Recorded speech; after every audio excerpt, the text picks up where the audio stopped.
আউযুবিল্লাহি মিনাশ শাইতানির রাজিম। বিসমিল্লাহির রহমানির রহিম। প্রিয় ফুলবাড়িবাসী, আসসালামু আলাইকুম ওয়া রাহমাতুল্লাহি ওয়া বারাকাতুহু। হিন্দু ভাইদের জন্য রইল আমার আদাব এবং অন্য অন্য জাতির প্রতি রইল আমার আন্তরিক মোবারকবাদ। প্রিয় ফুলবাড়িবাসী, আমি মোহাম্মদ খুরশেদ আলম,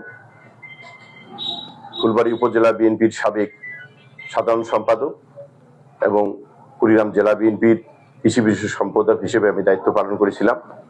বর্তমান ফুলবাড়ি উপজেলা বিএনপির নির্বাচনী কমিটির যুগ্ম আহ্বায়ক হিসেবে দায়িত্ব পালন করে যাচ্ছি আমাদের জননন্দিত নেতা, আমাদের প্রিয় নেতা সোহেল ভাইয়ের নেতৃত্বে।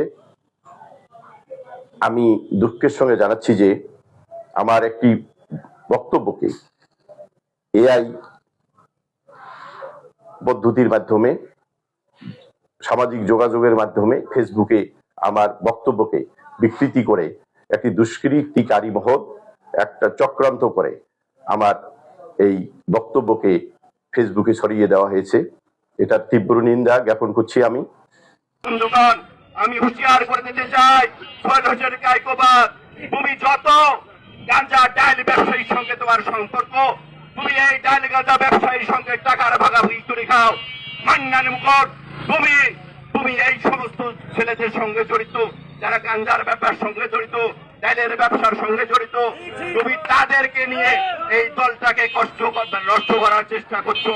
আমরা দিল করে বাংলাদেশ জাতীয়তাবাদী দল ফুলবাড়িকে আমরা প্রতিষ্ঠিত করেছি, তোমরা নষ্ট করতে চাও। তাই আমি বলতে চাই, সোহেল হোসেন কায়কোবাদ আজকের এই পথসভার মধ্য দিয়ে বলতে চাই, ফুলবাড়ির মানুষ, ফুলবাড়ি থানা বিএনপি, ছাত্র দল, যুব দল, কৃষক দল, আজকে এই ত্রিপুরা মোড় থেকে তোমাকে অবাঞ্ছিত ঘোষণা করলাম। আমি সাথী বন্ধুগণ আরো বলতে চাই, মান্নান মুকুট, তুমি একজন প্রধান শিক্ষক, প্রাইমারি স্কুলের প্রধান শিক্ষক। আমি বলতে চাই, তুমি যে আওয়ামী লীগের নেতৃত্বে চলতে চাও, আওয়ামী লীগের থানা বিএনপির সেক্রেটারি যখন বলে তুমি মিছিল করো, তখন মিছিল করো, যখন মিছিল করো না তখন তুমি মিছিল করো না। তুমি আওয়ামী লীগের দালাল। তোমাকে বলতে চাই, সাবধান করে বলতে চাই, তুমি ফুলবাড়িতে কোনো ঢুকতে পারবে না।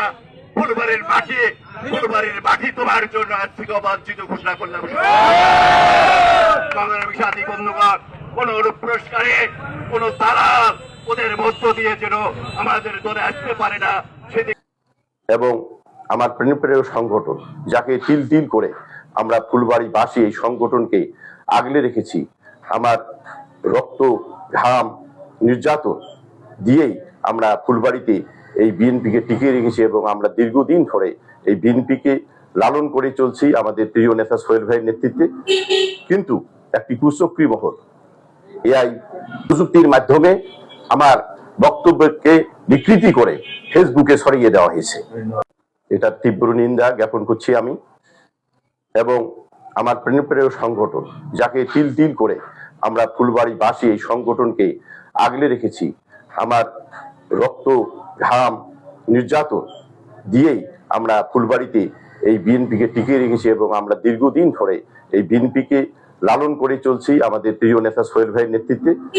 কিন্তু একটি কুচক্রী মহল এআই পদ্ধতির মাধ্যমে সামাজিক যোগাযোগে যে ফেসবুকে আমার বক্তব্যকে বিকৃতি করে ছড়িয়ে দেওয়া হয়েছে, এর তীব্র নিন্দা জ্ঞাপন করছি। এবং আপনারা ফুলবাড়িবাসী আমার এই বিকৃত ফেসবুকে যে সামাজিক মাধ্যমে যে আমার বক্তব্যকে ছড়িয়ে দেওয়া হয়েছে, এতে আপনারা বিভ্রান্ত বোধ করবেন না।